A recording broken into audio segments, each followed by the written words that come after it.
viviendo tiempos difíciles. Estamos viviendo tiempos donde, amado, esta fe va a ser probada de verdad. A ver de qué material, como decía nuestro fenecido pastor, estamos hechos. Y como esta fe va a ser probada, vamos a tener una palabra que la Biblia registra, y Jesús mismo la habló. Esa palabra Jesús la habló en el momento que se considera el último discurso de Jesús después de la cena. Él dijo: en el mundo tendrás aflicción, pero también dijo: pero confía, yo he vencido al mundo. La aflicción versus confianza es como cuando usted va a una pelea de boxeo. Aquellos que todavía ven peleas de boxeo, hace tiempo que yo no veo una pelea de boxeo, donde hay dos contrincantes, ¿verdad? Hay dos esquinas. En una esquina está la aflicción, pero en otra esquina está la confianza. Dos realidades a la cual nos vamos a tener que enfrentar en un momento dado de nuestra vida y poner por obra lo que se llama la confianza. ¿Cuál de ellas ganará? Es una pregunta que nos tenemos que hacer. ¿Ganará la aflicción? ¿Ganará la confianza? Amado, ¿sabes una cosa?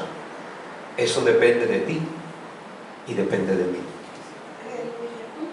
Hay veces que creemos que todo Dios lo va a realizar por nosotros. Él tiene el poder para hacerlo.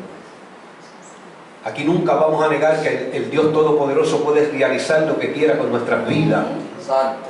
Pero hay momentos en nuestra vida en que nosotros vamos a ser probados porque hay que desarrollar y hay que madurar en la fe. Esta iglesia se llama fe vertical. Esto es una fe que mira hacia arriba. Siempre mira hacia arriba. ¿Sabes por qué? Porque de arriba es que viene el oportuno socorro. El oportuno socorro no viene de los hombres, viene de arriba, del Dios de los cielos, que Santiago lo llamó el Padre de las luces. El Padre que en medio de la oscuridad más intensa que pueda haber en tu vida se manifiesta de una manera especial porque Él es luz. Jesús dijo en un momento dado de su ministerio sobre la faz de la tierra: yo soy, ¿qué? La luz del mundo. Y el que ande en mí ya no andará en tiniebla. Amado, tú no brillas con una luz propia. La luz que tú proyectas es porque Jesús la proyecta a través de ti. Es como cuando usted hace muchos años atrás pusieron en las carreteras, yo creo que esto lo he dicho varias veces, unas chapitas como de plástico, no reflectores, para dividir los carriles. Y yo me acuerdo que esa luz solamente brillaba cuando la luz del automóvil se reflejaba sobre aquello, pues entonces se reflejaba. Aquello era una cosa tremenda, pero parece que era tan caro que la dejaron de poner. Pero yo en una ocasión me fijé y dije: hay chapitas de estas que como que no prenden. Y cuando las miré bien era que estaban rotas. Amado, cuando tenemos una vida desconectada de la verdadera luz, no podemos proyectar la luz de Dios. ¿Sabes por qué no podemos proyectar la luz de Dios? Porque nuestra vida está deshecha. Hemos perdido la fe, la esperanza. Viene una aflicción a nuestra vida muchas veces y creemos que estamos solos. No estamos solos. Él dijo que iba a estar con nosotros todos los días hasta el fin del mundo. Cuando habla de mundo está hablando de temporada. En cada temporada de nuestra vida, hermana Iris, Él está. Aleluya. En cada situación, por adversa que sea, Él está. Él está en medio de la abundancia, pero también está en medio de la escasez. Sí, Señor, aleluya. Él está cuando las cosas te vienen bien, pero cuando parece ser que no te van a venir bien, también Él está. Su promesa es que estará con nosotros. Eso habla de una presencia que nada ni nadie podrá separarnos, como dijo el apóstol Pablo, del amor de Dios que es en Cristo Jesús. Presencia real. En el mundo tendrás aflicción, dijo Jesús. Último discurso, vuelvo y repito, que le estaba dando a los discípulos, los apóstoles, antes de ser entregado, le dijo: en el mundo vas a tener aflicción. No les dijo: en el mundo van a tener, todas las temporadas van a ser buenas, todas las temporadas van a ser maravillosas, nunca te vas a enfermar, nunca vas a claudicar, nunca vas a perder la fe.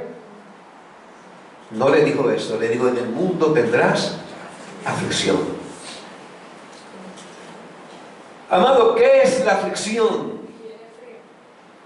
La aflicción no es un problemita, no es una situación que usted puede resolver sacando $10 del banco, del ATH móvil, como dice mi hermano José. La aflicción no es algo que usted va a resolver con una oración. La aflicción no es algo que usted va a resolver con simplemente hacer una declaración de fe.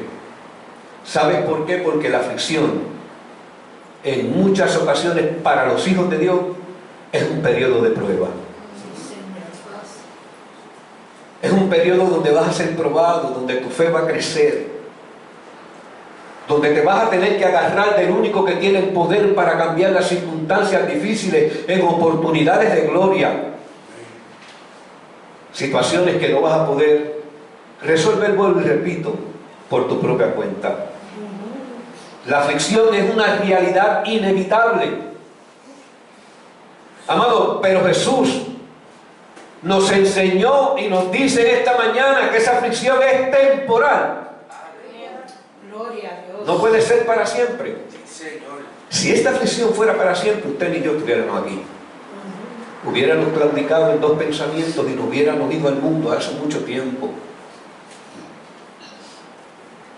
Porque no teníamos el poder para perseverar en la fe. Aflicción es cuando reaccionamos muchas veces a una pérdida de alguien o de algo.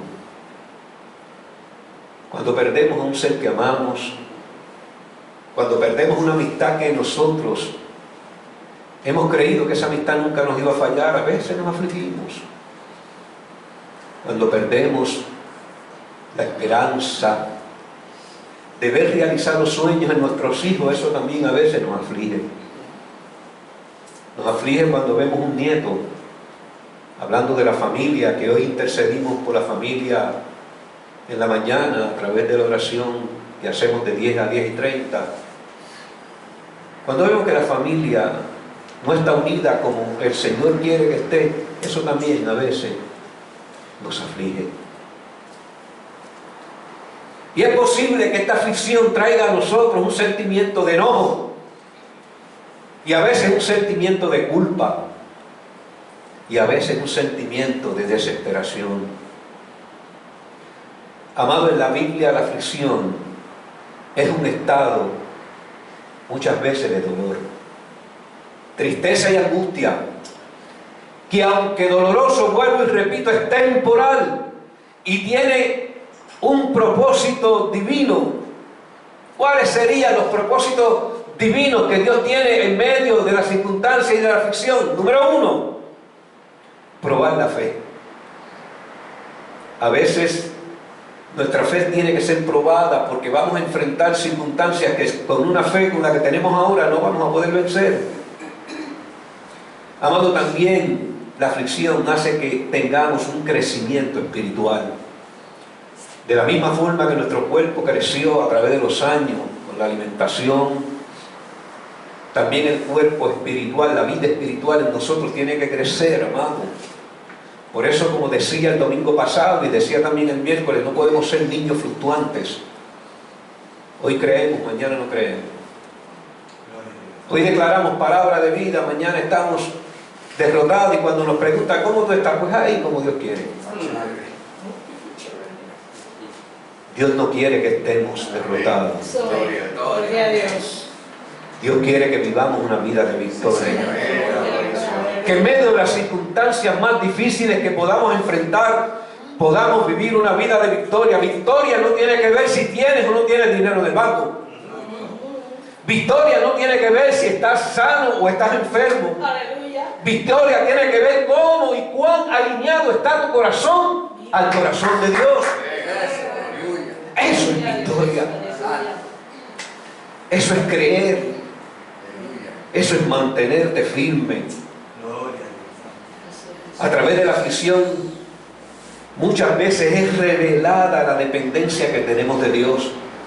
Dependemos de Él. Por eso Jesús le dijo a los discípulos en una ocasión: sin mí tú no puedes hacer nada, papá. ¿Tú te crees que puedes realizar muchas cosas solo? Te voy a dejar que camines a ver qué va a pasar. En muchos y en algunos de ustedes y conmigo, en un momento dado quisimos realizar y hacer las cosas como nosotros creíamos que más nos convenía, pero sufrimos las consecuencias. Porque Él dijo: sin mí nada tú puedes hacer. Nada es nada. Nada es, no, unas cositas tú las puedes hacer sin Él. No. Es nada. Las cosas más sencillas que tú vayas a realizar y que yo vaya a realizar, dependemos de Dios. Cosas tan sencillas como la gallina de mi hermano José, que oró por ellos. No solamente estaba que esté contenta Damar y su hija, estaba contento el gallo también, que era el esposo de la gallina. Hay momentos dados que las cosas más sencillas, hermano, dependemos de Dios.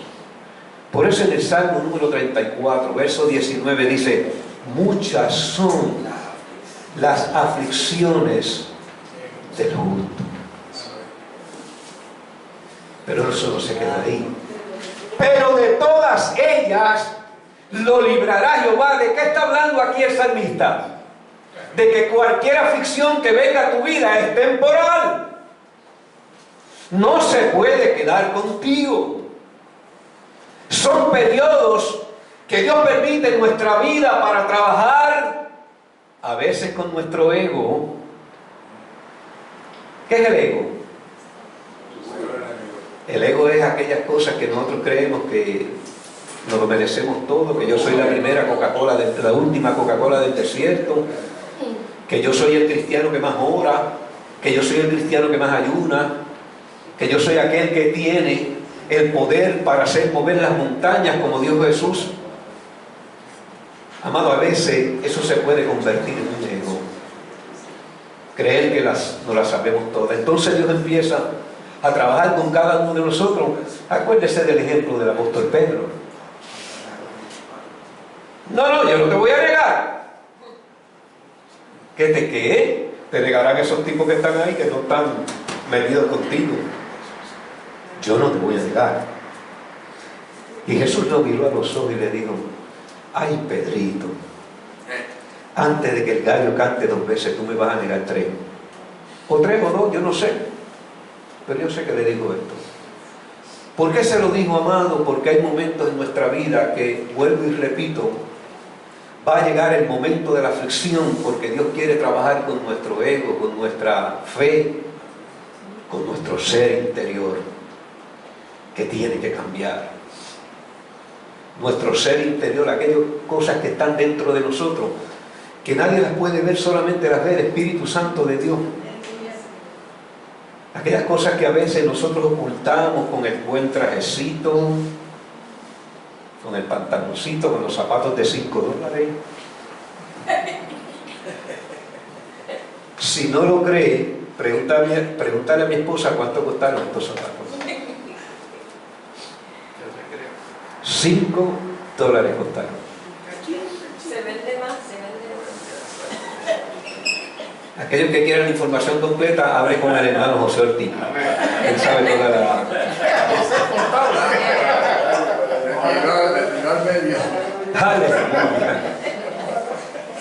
Y queremos ocultar lo que está dentro de nosotros, como vestimos, como hablamos, a veces como nos comportamos, porque nuestro comportamiento a veces depende del lugar donde estemos, y no debe ser así.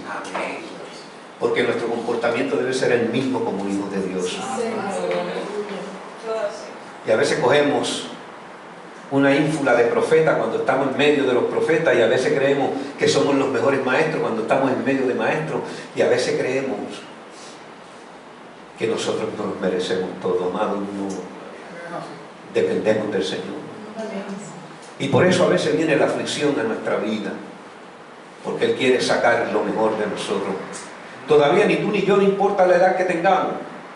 Hay algunos aquí de 60, de 70, de 80, de 95, de 15. Hermana Carmen hace, como quien dice, yo soy de 15.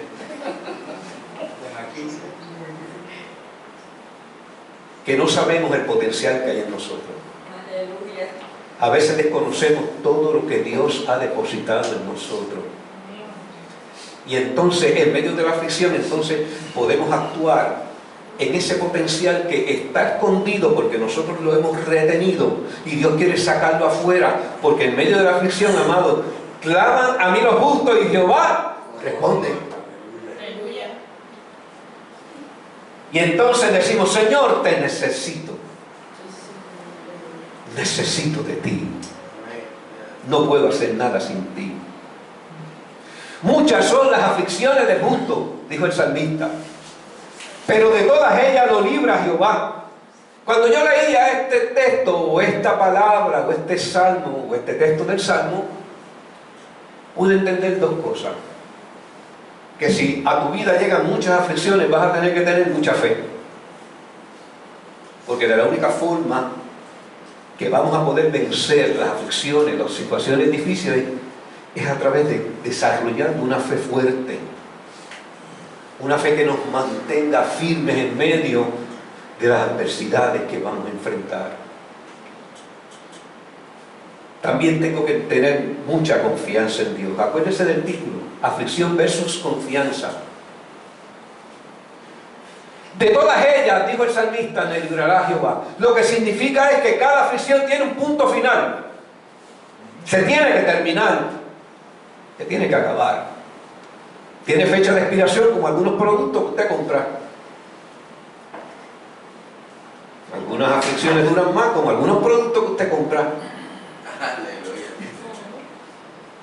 Las mujeres son las que están más pendientes de la fecha de expiración. Nosotros abrimos la lata y echa la bichuela por ahí para abajo, que eso está bueno. Olvídate de eso, que esa fecha no es la correcta. Pero las damas a veces, ten cuidado, que aquí dice que hasta abril, y estamos ya en julio. No te preocupes, que el fabricante siempre le da 4 o 5 meses de uso, de gracia. Y así nosotros cogemos a veces la gracia del Señor. A veces hacemos las cosas que hacemos, hablamos como hablamos, decimos las cosas que tenemos que decir, y decimos: no te apures, que la gracia del Señor me cubre. Sí, ahí es una realidad. Te cubre, pero es consecuencia. Cada acto torpe que tengamos en nuestra vida tiene consecuencias en esta vida. Si creemos que todo va a suceder y no va a acontecer nada, estamos equivocados. En la vida vas a tener aflicción, pero confía: yo he vencido al mundo.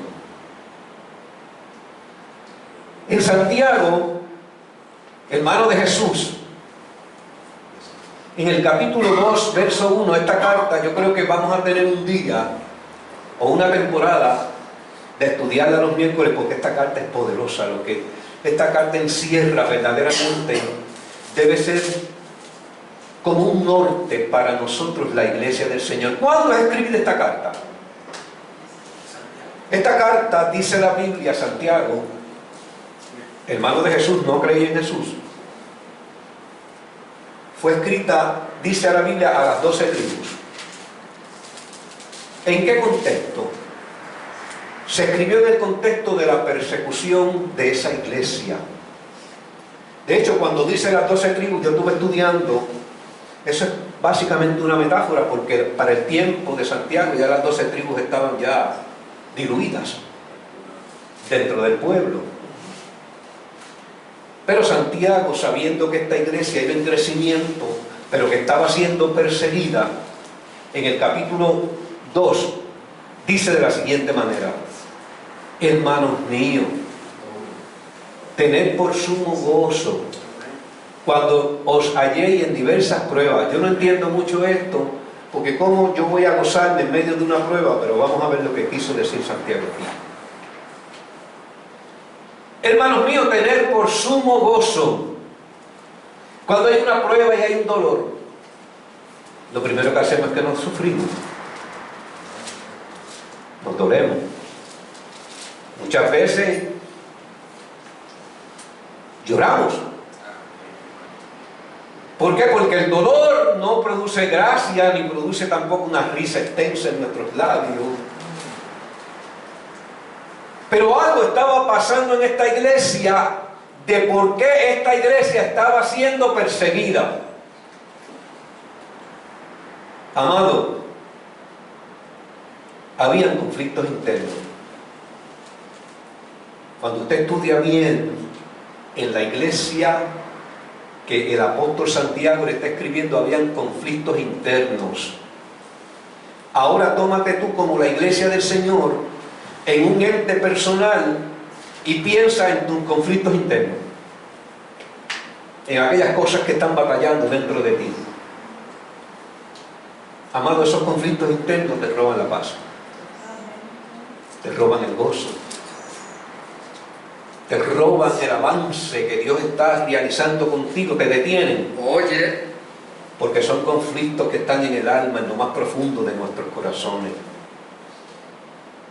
Y a veces que decimos, el diablo trae estos conflictos, puede ser, pero yo sé que también tienen que ver conmigo, tienen que ver con nosotros. Si eres hijo de Dios, tú declaras una palabra y caminas.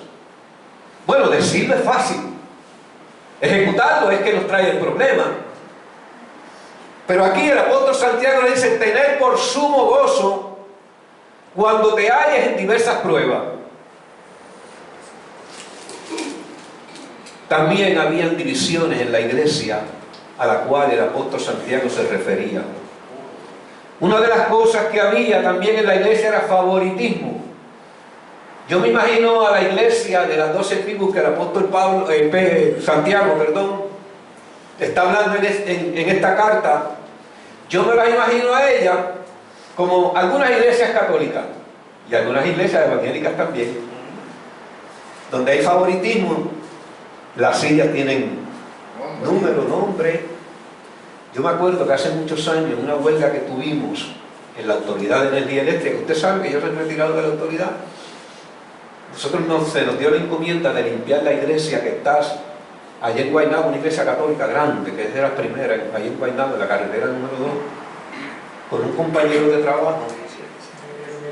Y yo me acuerdo que cuando llegamos allí, la primera banca decía familia Fratricelli, familia Bertolini, familia qué sé yo qué. Yo dije, adiós, ¿y no está la familia Licea?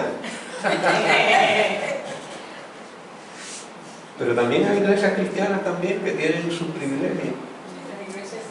alaba. Amén. Yo no voy a entrar en eso, no me gusta de verdad, pero es así. Había una situación dentro de la iglesia también, de las 12 tribus, vuelvo y repito, a la cual el apóstol Santiago estaba escribiendo, que tenían una fe muerta. Yo no entiendo por qué el apóstol saca una carta completa para hablarle a una iglesia que tenía una fe muerta. Porque no importa las condiciones que se encuentre la iglesia del Señor, sigue siendo la iglesia del Señor. No importa la situación en la cual tú te encuentres hoy, que posiblemente no tengas una fe al nivel que debes de tenerla, sigue siendo la iglesia del Señor.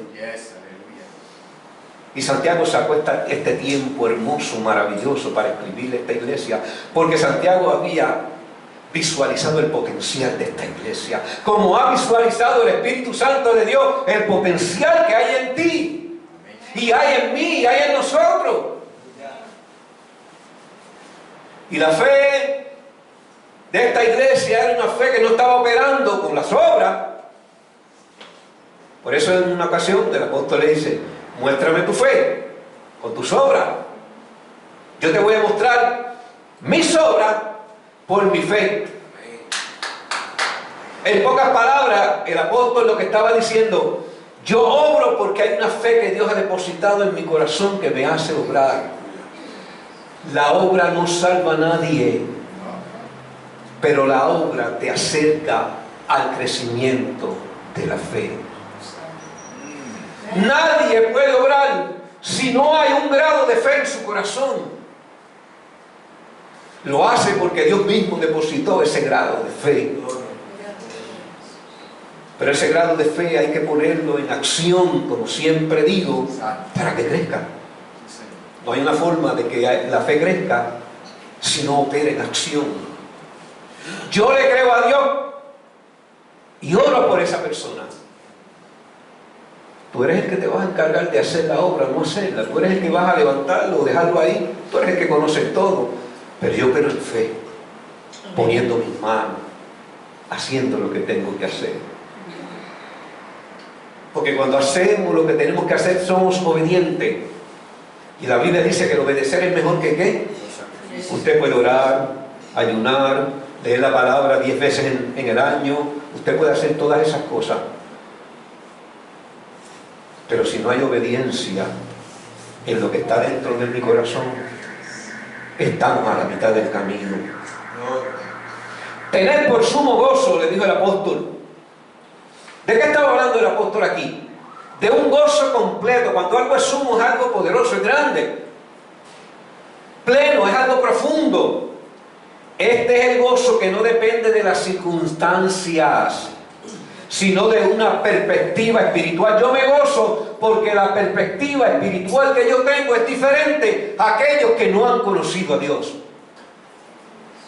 Los que no han conocido a Dios en medio de las circunstancias y de los problemas y las pruebas, no se pueden gozar, no pueden avanzar, se destruyen a sí mismos. Mire usted cuánta gente se quita la vida en medio de una aflicción, en medio de un problema. Cuánta gente, amado, cuando se cayó la bolsa de Wall Street hace unos años atrás, hombres supermillonarios se quitaron la vida. ¿Por qué? Porque su confianza estaba puesta en eso. Mas sin embargo el hombre, la mujer de Dios, se goza en medio de las pruebas. ¿Sabes por qué? Porque su perspectiva espiritual es muy diferente. Está pensando en aquellas cosas que Dios va a añadir a través de la aflicción, a través del problema. Amado, la aflicción son las oportunidades de desarrollar nuestra fe. La perseverancia y la madurez espiritual solamente maduran en medio de los problemas más difíciles que tengamos que enfrentar. Somos gozo no implica que no vas a sentir dolor. Implica elegir una alegría mayor basada en la esperanza y en el propósito divino que nos está trayendo esa aflicción. Y el apóstol Pablo aquí, el apóstol Santiago, perdón, es que tengo a Pablo casi siempre en mi boca, lo predico mucho de él. El apóstol Santiago en el verso número 3 dice: sabiendo que la prueba de vuestra fe produce paciencia. Cuando la Biblia dice sabiendo, ¿qué usted cree que dice? Soportar. Tienes que tener la certeza. Cuando tú conoces algo, tú estás seguro. Y el apóstol Pablo aquí lo que está es levantando la moral de esta iglesia, le está diciendo, sabiendo, tú lo sabes, pero ahora tienes que entender que tienes que tener la seguridad de lo que te voy a decir. Esta prueba, esta aflicción tiene un propósito de parte de Dios. Amados, cuando somos probados, la paciencia, la constancia, la perseverancia tiene la oportunidad de desarrollarse. Verso número 4 dice: mas tenga la paciencia su obra completa, para que seáis perfectos. ¿Cuál perfección está hablando aquí el apóstol Santiago? No es la perfección que el mundo demanda de nosotros, es la perfección de estar equilibrado dentro del plan y el propósito de Dios. Esa es la perfección que Dios está hablando aquí. Pero también está hablando de una perfección que ellos habían perdido. Había división en la iglesia. Y si algo tenía que esta iglesia arreglar para poder caminar dentro del propósito de Dios, era la unidad. tenían que volverse a unir, porque en la unidad hay poder.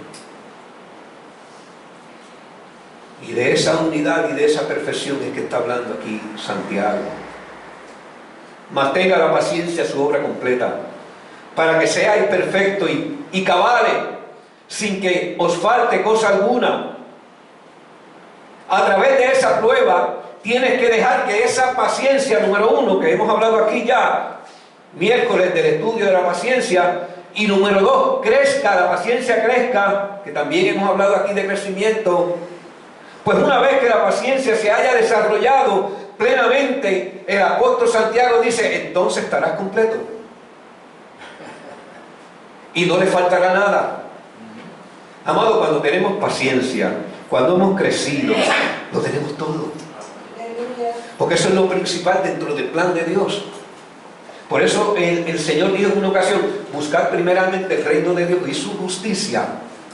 Todas las demás cosas vendrán por añadidura. Lo que está diciendo es, hay cosas que son prioridad en tu vida. Las demás cosas Dios te las va a añadir en el camino. Porque hay veces que predicamos, mas buscar primeramente el reino de Dios y su justicia, los super espirituales, pero no leen.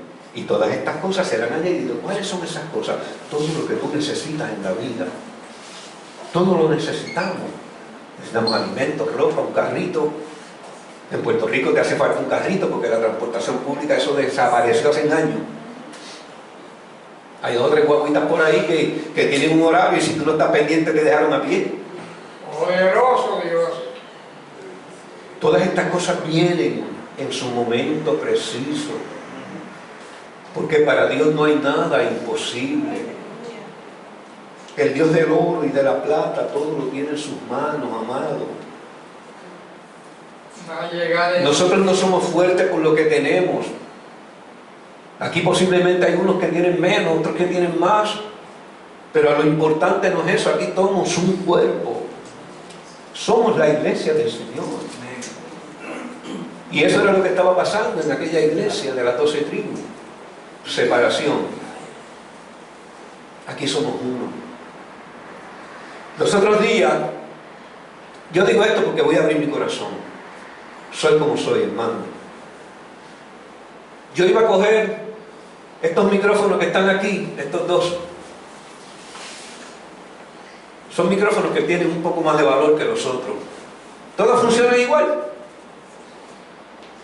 Pero el comercio nos ha hecho creer que uno es mejor que otro y de verdad que duran más. Y yo iba a alguien a coger el micrófono que supuestamente es del pastor. Y cuando lo iba a coger, yo iba a decirle, no, que ese es el mío. Y el Espíritu Santo me dijo, ¿de quién es ese?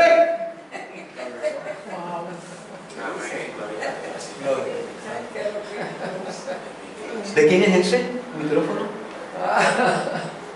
Te lo digo delante del Señor. Movió mi corazón y yo dije, ese micrófono es de la iglesia. Yo sé que creemos que somos gente especial. Aquí todos somos especiales. No se menosprecia. Nadie tenga menor concepto del que debe tener, dice la Biblia. Tiene que tener el concepto de quién es usted, un hijo de Dios. Usted no es cualquier cosa, como le dije en una ocasión que yo estaba orando en el altar y un hermano se me arrodilló al lado y dijo, Señor, bendice este trapo de inmundicia. Y yo dije, ¡qué adiantre! ¡Qué fuerte! Y yo recién convertido, y yo dije, aquí lo que hay son trapos entonces. Trapo de camina. Y tuve que entender que aquel hermano cogió y sustrajo un texto específico de la Biblia para hablar de esto. Es como cuando usted lee, si usted lo saca de contexto, amado, nunca va a entender a Dios. Tiene que entender el texto, el contexto, para quién escribió y por qué se escribió en aquella época, aunque la palabra es viva y eficaz para todos. Cuando dice, y cuando hayas hecho lo que hayas hecho, siervos inútiles somos. Y entonces la gente dice, yo soy un pobre inútil. No dice la palabra eso. Lo que la palabra quiere decir es que tú hiciste lo que Dios te ha permitido hacer. Que sin Él no hubiera podido hacerlo. Eso es lo que te quiere decir la palabra.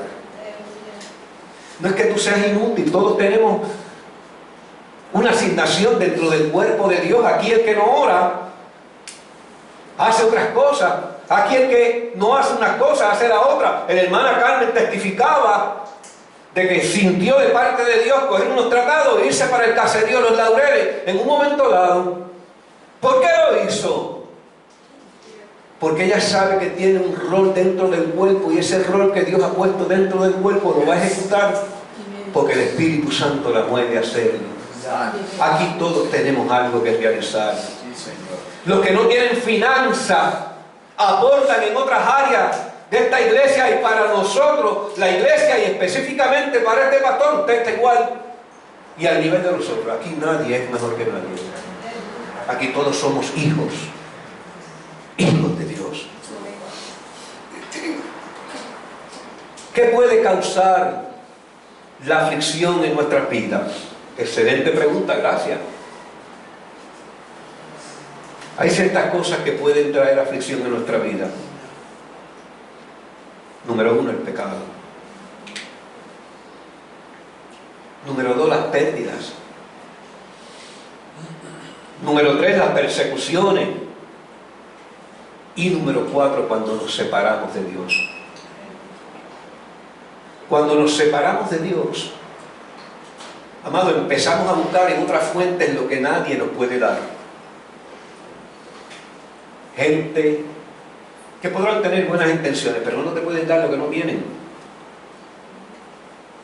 Te dan consejos que tú dices, no puede ser.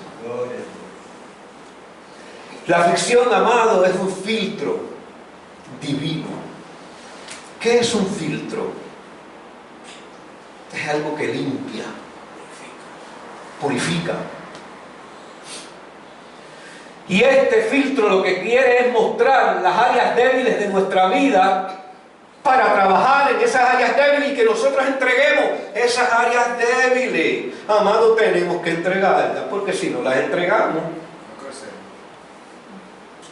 somos como la mula sin entendimiento. Si no las entregas, te quedas en la aflicción. Te quedas en la lección, como dice el... Hay gente que tú les puedes hablar toda una vida de algo y después de 40 años cometen el mismo error.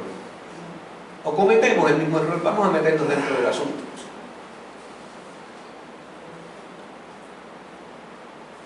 La aflicción es ese filtro que permite mostrar esas áreas débiles en nosotros. Pero también nos muestra la necesidad que tenemos de Él.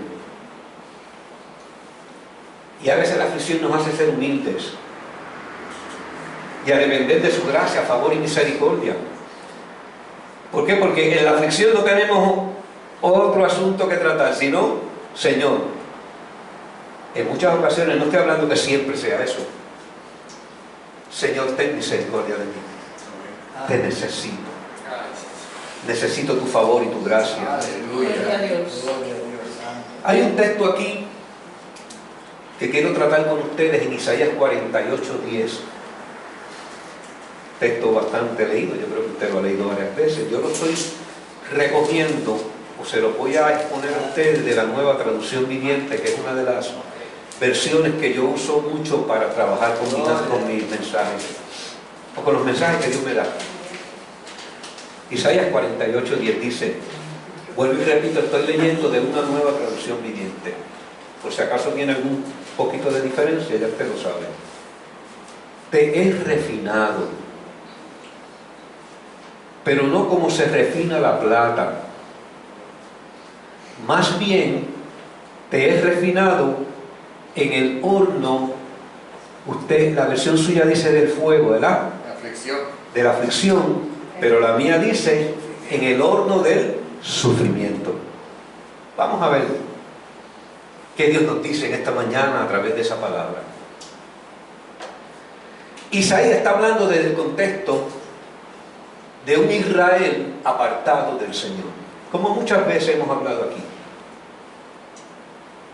Isaías, Dios hablando a través de Isaías dice, te he refinado, pero dice, no como se refina la plata. Esta vez yo me puse a buscar, a hacer una asignación, una búsqueda, en inglés, un research. Esa palabra es de domingo, por eso la tiré hoy. Una búsqueda. ¿Cómo se refina la plata? La plata es un metal que hay que refinarlo con más calor que al mismo oro. Y entonces yo pude ver algo que era muy importante aquí, que Dios tenía el poder de trabajar con el pueblo de Israel a consecuencia de su pecado de una manera más fuerte, mas sin embargo dice: no te estoy refinando como la plata, te he metido en el horno de la aflicción, del sufrimiento, de la prueba, de la lucha. ¿Por qué le estaba diciendo esto? Porque ama al pueblo. Imagínense si en el viejo pacto, en la ley, Dios operaba con un pueblo rebelde de la misma forma, ¿cómo no va a operar con gracia, misericordia y favor con nosotros en este tiempo? La plata la refinaban porque se le pegaban muchos metales extraños, como a ti y a mí a veces, que se nos quieren pegar cosas que a veces, sacúdete, como dice mi hermano Quintana. Y tenían que meterla la plata en ese horno, fuego, para poderla refinar, limpiar. Y así le dice Dios al pueblo de Israel en medio de sus batallas y sus luchas y en medio de su desobediencia: he tenido, en pocas palabras, misericordia de ti. He tenido misericordia de ti, le dice Dios a ese pueblo. He tenido misericordia de ti, te amo. He tenido misericordia de ti. Y por eso te estoy refinando, no como la plata. Te estoy metiendo en el horno de la aflicción, en el horno de la prueba. El juicio de Dios para Israel no fue tan severo ni destructivo como el proceso de refinar la plata. Si los hubiera purificado con el rigor que merecían, la nación hubiera sido completamente destruida. Y así también todavía Dios sigue trabajando con nosotros, la iglesia. Hay un favor y una gracia que todavía nos cubre. Hay un amor que solamente fue manifestado a través del sacrificio de Cristo en aquella cruz. Y por eso a veces pasamos por la aflicción y no nos refina como la plata tampoco. ¿Por qué? Porque nos desaparecería del mapa también a nosotros. Pero de la misma forma en que Dios trabajó con Israel, trabaja con la iglesia. Y ahora más que estamos viviendo bajo un tiempo de gracia, favor y misericordia. Por eso la Biblia dice en Lamentaciones, Jeremías hablando, este es un texto que lo hemos dicho otras veces, en el capítulo 3, versos 22 y 23, dice: por la misericordia de Dios no hemos sido consumidos. El pueblo pasó, si no me equivoco, unos 70 años en Babilonia. Y Dios le revela al profeta y le dice: vete y dile al pueblo estas palabras: por la misericordia de Dios yo no te he consumido, porque nunca decayeron mis misericordias. Grande es tu fidelidad, dice la palabra. La fidelidad de Dios no se puede medir como usted y yo creemos que es la fidelidad de Dios. La fidelidad de Dios es para siempre, pero Él dice en su palabra: sé fiel hasta la muerte y yo te daré la corona de la vida. Amén. En pocas palabras, la fidelidad es algo que usted no puede negociar. Ya está establecido. No podemos negociar la fidelidad hacia Dios, ni por dinero, ni por nada en la vida. Porque la fidelidad de Dios es la que te lleva a desarrollar el carácter que necesitamos en este tiempo y en este mundo tan difícil que estamos viviendo. Gloria. Mantengámonos fieles a Para Dios. poder llegar a la vida eterna. Y la Biblia dice que esa fidelidad de Dios se renueva cada mañana y esa misericordia. Amén. Usted se levanta, tuvo una situación difícil la noche anterior por las circunstancias que fueron, y se levanta con una fidelidad, una gracia, una misericordia nueva. ¿Quién hace eso? Gloria a Dios. Eso lo hace solamente Dios. Aleluya. Usted puede pelear con alguien y al otro día esa persona está más furioso con usted todavía. Mas sin embargo, usted que le falló a Dios y yo que le fallé a Dios, me levanto en la mañana con una gracia, un favor y una misericordia nueva, amado. Y de Dios. Dios es bueno. Dios es maravilloso. ¿Verdad que es maravilloso? Sí. Amén. Señor, aleluya. Él no cambia. Dios no es hombre para que mienta. Usted conoce el resto del texto. Ni hijo de hombre para que se arrepienta. ¿Tú te crees que Dios te levantó, te salvó, te perdonó, te libertó y mañana va a estar arrepentido de que lo haya hecho contigo? Jamás. Gloria a Dios. ¿Cómo va a estar arrepentido de que te haya salvado y que te haya libertado, de que te haya purificado, de que te haya limpiado o que estés en el proceso de todas estas cosas? Y porque tú le fallas hoy, ya mañana Dios se enfogonó contigo y dice, no, yo no quiero bregar más con este tipo. Dios no es así. Vuelvo y repito, si fuera así entonces el amor de Dios y la misericordia de Dios no se renovara cada mañana. Bueno, está hablando en el tiempo de la ley. De que hay juicio, hay problemas, hay circunstancias por las cosas que hacemos, claro que las hay. Tampoco podemos negar eso. Pero el Dios de los cielos y de la tierra, el favor y la misericordia se renueva cada mañana. Sin la aflicción o la prueba, nunca nos daríamos cuenta de lo que somos capaces de hacer, ni tampoco hubiéramos crecido en la fe. Pero aún así Dios en un momento le dijo a Israel, te escogí, te separé. Pero también les dijo, te metí en el horno de la aflicción porque te estoy purificando y te estoy refinando. Aunque haya sido un escogido, Él quiere purificarnos. Pero ¿cómo purifica Dios a la iglesia en este tiempo? Tiene que purificarla porque la iglesia va a ser presentada al Padre pura y limpia y sin manchas.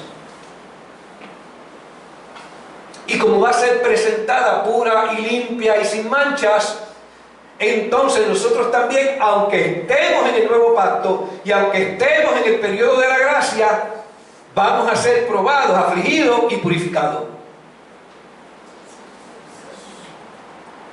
Porque el nuevo pacto no quiere decir que somos los nenes lindos y que todo lo va a pasar Dios por alto. No. En el nuevo pacto Dios purifica a la iglesia a través de la obra redentora de Cristo. La renovación interna del Espíritu Santo en nosotros y la guía de su palabra. Cada palabra que Dios profirió a través de este escrito sagrado nos está enseñando que Él está trabajando con nosotros y nos purifica. Wow. Es a través de la palabra. Hasta el día que Él venga. Sí, Señor. Mi palabra es viva, eficaz, más penetrante que espada de dos filos, que penetra, dice la Biblia, penetra, no se queda aquí en el sentido común, penetra en lo profundo, donde no puede llegar un rayo X, allí la palabra llega. Allí la palabra penetra para que pueda tener entonces y poder discernir las intenciones del corazón. Cuando esa palabra penetra, algo sucede en nuestro yo. Y ese yo se transforma en lo que Él desea de nosotros. Aleluya. El yo nuestro tiene que ser confrontado muchas veces. Sí, Señor. Y hay veces que Dios permite la aflicción para que desarrolles entonces la confianza. Aleluya. Pero te tengo una excelente noticia en esta mañana, ya casi cerrando el mensaje. La aflicción no es el fin. La esperanza en Cristo sí lo es. Esa esperanza que nos libera y nos trae paz. Nos trae la victoria que Él conquistó en aquella cruz para que nosotros tengamos paz. Amado, esa victoria está asegurada en medio de la prueba. Por eso Jesús, hablando, y con el texto que comencé voy a terminar y a cerrar en esta mañana. Os he dicho estas cosas para que en mí tengan paz. Es la primera parte del texto que no usé primero. Estas cosas os he dicho para que en mí tengáis paz. En el mundo vas a tener aflicción, mas confía, yo he vencido al mundo. Cuando Él dijo, os he hablado estas cosas, os he dicho estas cosas, es lo que está diciendo, te la he dicho varias veces. Porque cuando Él dice, os he hablado de estas cosas, es porque ya Él lo había dicho en otra ocasión. ¿Por qué Él está hablando estas cosas a los discípulos que van a enfrentar periodos de aflicción? Porque Él se iba. Porque Él se iba y los iba a dejar.